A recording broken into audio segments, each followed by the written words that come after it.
An illness or accident can totally change our lives. Let us consider what happens to someone who catches a severe disease. A person who catches such an illness will have to alter his entire way of life.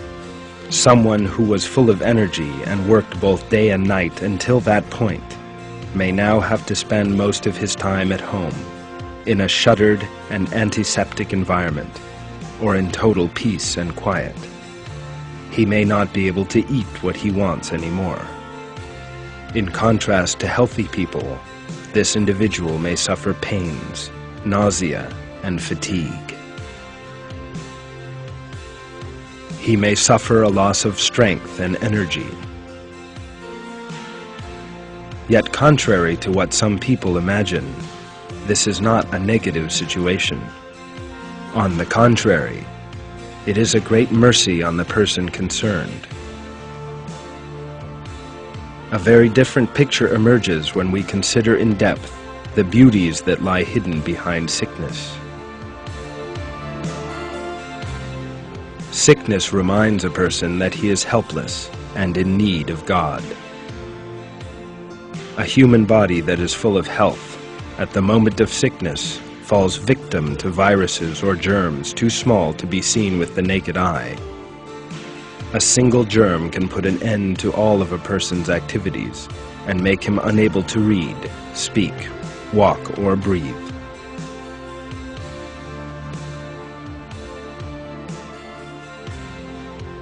All this may cause a person to reconsider his devotion to the life of this world.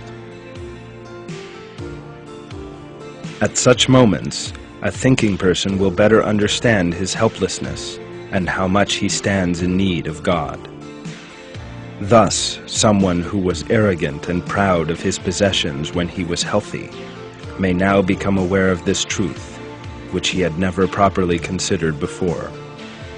He will better appreciate the infinite might of our Lord, the Creator of all. In sickness, a person prays more and draws closer to God. Someone who catches a severe disease will begin to reflect more on death and the hereafter. He will begin to think about death and the hereafter even more as the disease progresses. He will pray to God more frequently and more sincerely to be cured of the remorseless disease from which he suffers. His closeness to God may therefore increase. Of course, this individual must avoid ingratitude and must continue to pray with the same sincerity after being restored to health. He will thus continue to lead an auspicious, in other words, a godly life, by means of the disease he caught. God refers to those who are ungrateful after having turned to him in moments of difficulty in the Quran thus: when harm touches man, he calls on us, lying on his side, or sitting down, or standing up. Then, when we remove the harm from him, he carries on as if he had never called on us when the harm first touched him. In that way, we make what they have done appear good to the profligate. Through sickness, one can better understand that being healthy is a blessing from God. Some people who never suffer from illness for a long time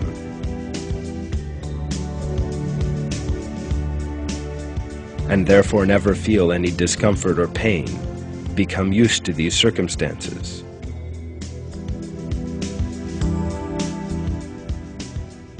When they do encounter a sudden illness, however, they realize that good health is a blessing from God alone.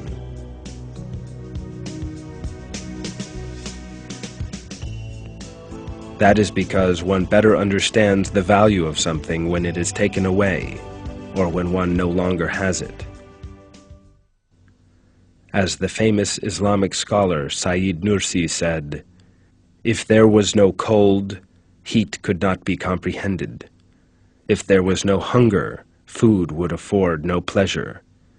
If there was no sickness, no pleasure would be had from good health." Someone who has not fully submitted to God before falling ill may, thanks to that illness, now acquire these pleasing attributes. Since he has displayed patience in the face of difficulty, submitted to God, and displayed a pleasing attitude, that illness may be a means whereby he receives a greater reward in the hereafter. Someone who reflects on all these things never complains when he falls ill. He praises God, thinks about God's compassion, and how his illness is the product of God's mercy, and is patient. The prayer of Prophet Abraham in the face of sickness is a fine example for all believers. He who created me and guides me, he who gives me food and gives me drink, and when I am ill, it is he who heals me. He who will cause my death, then give me life.